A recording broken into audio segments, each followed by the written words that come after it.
क्या मुल्क की भागदौड़ 100% इस्टेब्लिशमेंट के हाथ में? तमाम कोशिशें रायगां। माइनस इमरान का फार्मूला कामयाब? तजियाकारों की जबरदस्त राय। तजियाकारों ने कहा है कि मुल्क की भागदौड़ 100% इस्टेब्लिशमेंट के हाथ में है। इस्टेब्लिशमेंट के हलके कह रहे हैं अगले 2 महीने में इमरान खान की सियासत लपेट देंगे। शहजाद इकबाल ने कहा कि फवाद चौधरी अडियाला जेल में शाह महमूद कुरैशी के पास क्या और किसका पैगाम लेकर गए, उस पर कयास आराइयां हो रही हैं। नून लीग के पंजाब में 2/3 अक्सरियत हासिल करने के दावे गलत हैं। नून लीग जीतने की पोजीशन में होती तो पंजाब में पहले ही इलेक्शन करवा देती।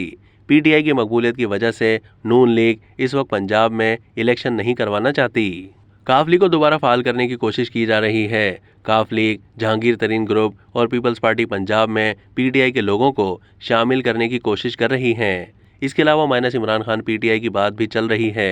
हफीजुल्लाह नियाजी का कहना था कि इस्टेब्लिशमेंट के हलके कह रहे हैं अगले 2 महीने में इमरान खान की सियासत लपेट देंगे। इमरान खान का वोट बैंक देखना है वो किसे मुंतकिल किया जाएगा। इमरान खान ने मुराद सईद को अपना सियासी वारिस बनाने का इशारा दे दिया है। इस मुल्क की भागदौड़ 100% इस्टेब्लिशमेंट के हाथ में है। मौजूदा हुकूमत सिर्फ डेली वेजेस पर नौकरी कर रही है। बेनजीर शाह ने कहा है कि इमरान खान माइनस हो जाएं तो पंजाब में नून लीग के बड़ी अक्सरियत से जीतने के चांसेस वाजे हैं। पंजाब में इमरान खान के सिवा नून लीग के सामने कोई बड़ा सियासी मुखालिफ नहीं है। सेंट्रल पंजाब नून लीग का गढ़ है, जबकि पीपल्स पार्टी और जहांगीर तरीन का फोकस जनूबी पंजाब है।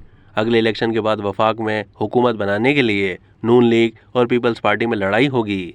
इस सूरत हाल में काफ लीग, जहांगीर तरीन ग्रुप और नई पीटीआई का किरदार बहुत अहम होगा। मजहर अब्बास का कहना था कि इमरान खान को माइनस करके तहरीक इंसाफ में से इमरान खान प्लस की तलाश की जा रही है। इमरान खान की मर्जी के बगैर ऐसी कोई भी कोशिश बेकार साबित होगी। शाह महमूद कुरैशी का जहांगीर तरीन से शदीद इख्तलाफ है।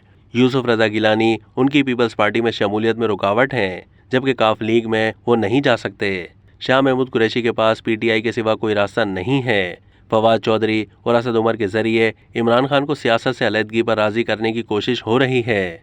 अब तक के लिए इतना ही। मजीद मालूमात के लिए डेली जंग के यूट्यूब चैनल को सब्सक्राइब कीजिए।